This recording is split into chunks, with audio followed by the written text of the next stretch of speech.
Thanks, Paul. Sorry about that. So thanks to Reed Corporate for putting on this great event around the football. Being in the third quarter means you're in the premiership quarter, and I've just kicked into extra time, so I've got to make sure I kick a couple of quick goals before we have some liquids before the last quarter. And I hope Juddy brings us home in that last 5 minutes as well. I was going to use the catchphrase, Thunderbirds are ready to go, but we're not quite ready to go because we rebranded, but the ASX this morning told us that it's going to take a couple of extra days to get all of this sorted. So if you get excited and want to buy some shares tomorrow, you'll have to buy them under VAL, and then on Monday, Tuesday, you can then start looking under THB. So if you have a look at Thunderbird Resources, we're focused on high-grade uranium in Canada. This portfolio was put together in 2020, and we've largely focused on this portfolio since then. The company also had an asset in Peru, which we've optioned out and sold to Firetail, who are currently drilling that project in Peru at the moment. We've got a free carry on that. These projects are drill ready, and we've also got option agreements for some lithium properties in Ontario. So last year, in the early part of last year, when it wasn't straightforward and easy to raise money on uranium, we had to be opportunistic and look at other exciting things in Canada, and we found these great options in Ontario. And we've got an experienced team, and I'll take you through those guys in a minute. One thing that's been interesting in all the presentations that have been made today is how much upside there still is available. A lot of people think the world's been explored quite heavily, but so many presentations talk about areas that have been underexplored. And then you have the presentation from Simon Lawson at Spartan, which shows that right next to a mill, right next to a pit that was mined only a couple of years ago, you find 1 million ounces of gold at 5 grams. So that should give us all excitement and hope that many companies that present to you today have got good reason why they think there's exciting prospectivity on their ground. A corporate snapshot, market cap of about $11 million, 181 million shares on issue after a consolidation that was completed. I'm the executive chairman. Gary and Robin joined me on the board.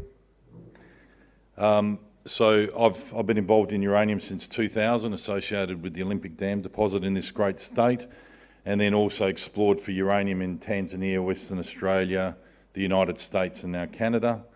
Gary Billingsley was actually born in Saskatchewan, lived there all his life, geologist by qualification, and worked at the Cluff Lake mine, which was completed in about 1980. Robin Wilson, technical director. Robin and I worked together for about 10 years at Northern Minerals, and we had the success of finding probably the highest grade xenotime hosted heavy rare earth deposit in the world in northern Western Australia, and took that into small scale production in the late 2010s. We used Giroux's Consulting as our internal guys on the ground, and Terra Resources. And the real key point I want to make with Terra Resources is there's a guy by the name of Rob Black, who was the geophysicist at Cameco, who came over to Australia when Cameco moved to WA, and he's done all our interpretation on geophysics, which he's really understands, born bred, worked with Cameco, so understands all the granulation information associated with the basin.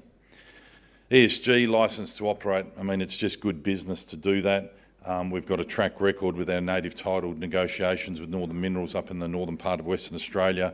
We're working with First Nations in Canada to get agreements in place, employment. It's great, they've worked with uranium for a long time. So let's move to the uranium in the Athabasca Basin.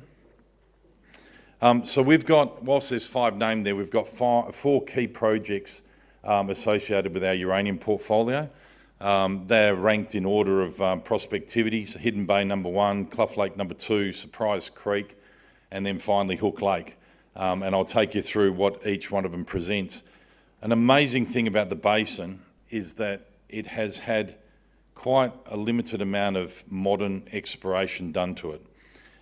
The Saskatchewan Department gives you a 50% credit if you fly airborne geophysics towards your exploration expenditure commitments on your properties, so long as you give them the data that they can use in years to come, if you like. So it just shows a lot of these properties have not had modern exploration. It was a socialist state not that long ago, and they took all the uranium properties off the owners at the time, and it was only given back to the market under the form of Cameco in the last 20 to 30 years. So there's a huge amount of upside in the basin. So why the basin? I mean, it's got the highest grade mined uranium in the world. It's been mining uranium for a very long time. If I take you back just quickly, up in the northwest corner, you've got Uranium City, which is where the first bit of production came out of the Athabasca Basin. It moved down to Clough Lake, where Orano, the former Areva, produced uranium up until the 80s. And then you had the massive success stories more on the eastern flank with Cameco's Cigar Lake and MacArthur River, which are just exceptional graded ore bodies. Then you've got Saskatchewan's ranked in the top handful of provinces in the world to do business. And having worked in many places around the world, I can say that there are some things in Saskatchewan that are absolutely fantastic for explorers up there. The money you spend gets accumulated to future commitments against your project. So if you do a $5 million exploration program, you can end up having good standing on your project for 10, 15 years. So it doesn't mean that you have to try to keep expending your money year on year. If you're short on your expenditure, you can make what's called a deficiency deposit, which means you keep your asset in good standing. If you spend twice the amount of money the following year, they actually give you money back. So it's a great place to be able to keep your assets in good standing and try to work towards finding a discovery. So our number one project is Hidden Bay. This is located south of Rabbit Lake deposit. We have an unconformity that runs through our project. We've actually got a highway, an unsealed highway that runs just on the eastern border of our property. We flew airborne radiometrics in late 22. We've interpreted that, worked through and delivered 5 key targets that we want to drill based on a very detailed process with all our geologists. We identified this as our number one target. Unfortunately, with the deck of slides, I'll give you another reason why we really like this project in terms of location, if you like. But we're waiting for permits, which hopefully will come in the next month. And then we've identified a 5-hole program for about 2,300 metres of drilling, 2,400 metres of drilling. And as you can see there, you can on your left-hand side, you can see the styles that you're chasing, be it the unconformity or basin-hosted systems, and our geophysics support the style of mineralisation we're targeting. So on the right-hand side is the interpretation and the design of holes that are chasing these unconformity targets at Hidden Bay. Our second project is Clough Lake.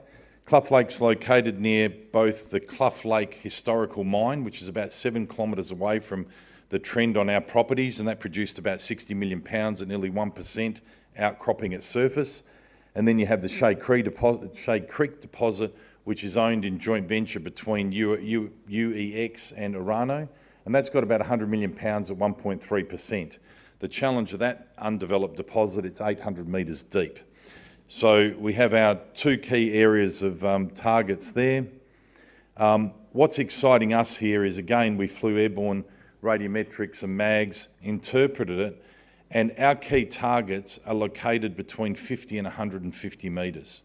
So we've actually got a very shallow target that's located within 5 kilometres of a known deposit. And when you speak to people in Canada, they talk about finding these deposits, they're like a string of pearls.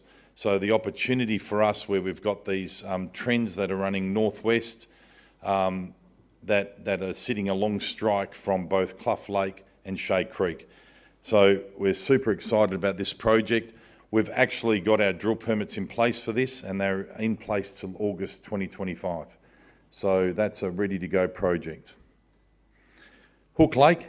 So this is our third project. We're in joint venture with a company called Sky Harbour Resources, who's now our major shareholder. That was part of the transaction that was undertaken in 2020. We now own 80% of the project. If you look directly to the north of our S-Zone prospect, you have the Gemini ACK10 discovery, which was discovered by 92 Energy only a few years ago. They just got part of a 3-way merge and was given value to that project of $75 million. That's a discovery that was found on the contact of the unconformity, the basin outline. That runs through northwest to the Hidden Bay prospect, so another reason why we really like our Hidden Bay project. If you have a look at the S zone, there is some Taberner faults which run north-south that connects the Gemini deposit to the S zone. A couple of years ago, everyone used to refer to our S zone because it has extremely high grade mineralisation of surface of up to about 60% U3O8. We drilled that in early 2022. We couldn't replicate that at surface. We did hit mineralisation, very weak, but it was something that we moved on, and we're now looking at other targets at Hook Lake, which we have a number of targets there. This project was actually pegged by our own team back 2 to 3 years ago. This is in the old Uranium City area. Good luck if you want to try to peg there now. You're literally no space available. What drew our attention here was that there was a historical hole that was drilled in 1968 that returned 2.1 metres at 4.37% uranium at 57 metres depth. It has had no follow-up drilling in 55 years. There has been no airborne radiometrics, airborne surveys done on this property. So we've gone and done some ground-based reconnaissance work on the project, and we've picked up rock chip samples and mapped a 500 metre strike with rock chips ranging from 1 to 7% U3O8. As we picked up this property, we kept expanding the property to the west, and we found a very rare occurrence in the basin of some historical copper exploration that was undertaken, and the last bit of drilling on the copper was some 30 to 40 years ago. So again, people walked away, different times, different views, different opinions, different commodity prices. And if you have a look up there, you've got 9 metres at 2%, 2.5 metres at 5.5%, 1.5 metres at 7%. You guys can read all that. They're great intersections from drill holes. We've got a team of people that are now working on trying to identify what is the exploration model for that copper mineralisation. You've got projects that a few people have thrown out, Luanda in Zambia, which has copper and uranium, and they're working through a number of models around the world to see what is it that we may have here. So that's a super exciting project that we've got, and we hope to go on the ground. I think I'm jumping out of a helicopter with my technical director in May, which will be a bit of fun. Follow it on TikTok. I'm sure he hopes I land awkwardly in a bog. And then we hope to then start doing some airborne surveys there. That's a picture of the rock that was found as part of that reconnaissance program at Surprise Creek. That's the 500 metre strike. That's all the 1 to 8% U3O8 I mentioned with copper associated with those uranium results. Uranium tends to fall away as you go west on that property to those other intersections. Beatty River, heavy rare earths. I've been in rare earths since 2006, and this is a project that Gary had in a previous life. It's got xenotime, or xenotime as they call it in North America. So we'll follow that up at some stage later on. The lithium properties, just quickly. Firstly, it was by luck, but I might as well say we did it for this conference for the benefit of the guys at Reed Corporate, but we named one of our projects Jezelenko, You Beauty, and I had nothing to do with it, not a lie. The key project there is Fraser Lake. We've been to site. The infrastructure in the area from Thunder Bay, you can drive to within 300 metres of the outcrop, so we're only going to have to push a track in for about 300 metres to get to a 50-metre outcropping of spodumene-hosted pegmatite that's going over 1%. There's been very basic exploration done on it, so we've got some great upside to there. It's only an option, so we'll probably drill 500 to 700 metres in July, August there, and then we'll make a decision if we proceed with that transaction. Jezelenko has got uranium in the open file records on that report, You Beauty. I won't talk about Morrison River. Copper in Peru. Again, that was a project that we took from nothing, 20 square kilometres to 200 square kilometres. We did a transaction with Firetail. Firetail has Simon Lawson on the board, who's the legend behind Never Never, so have a look at that project if you follow people. We're 4,000 metres into a 5,000 metre program there. We also picked up a property called Chirake, which is about 30 kilometres north of this area, and we did a deal with Barrick Gold last year where they're earning into it.